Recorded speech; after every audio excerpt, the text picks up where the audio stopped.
It was a perfect summer's day, and so Samuel the rabbit had decided to go on one of his favourite walks across the downs to his friend's house by the sea.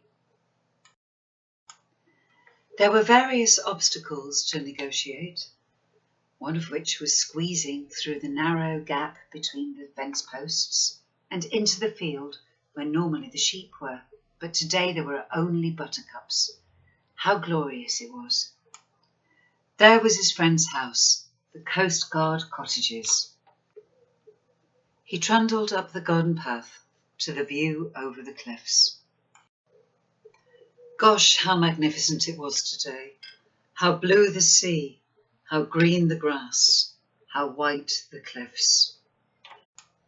He set off down to the beach, wondering what he might find. What was that? Lying on the beach, on the pebbles by the fence? A hot air balloon. He went in for a closer look. He could make use of this.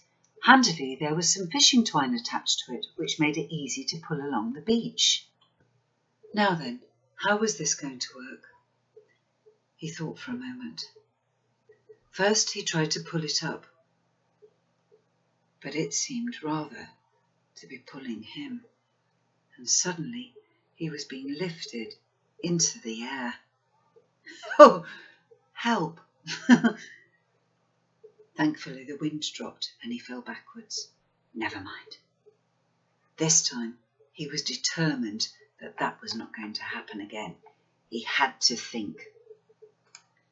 It was terribly important that he was inside the basket. So first, he tried to burrow his way in, but then he realised he couldn't see anything. So he got himself out of it. There had to be a better way. So he had a second go. It was all about the organisation of the basket, and he managed to settle himself in comfortably where he could wait for the wind. Then it picked up. And he was off. How gently it swayed, this way and that. He was up in the air. Wow! Flying above the Seven Sisters. How incredible was this? What a perfect moment.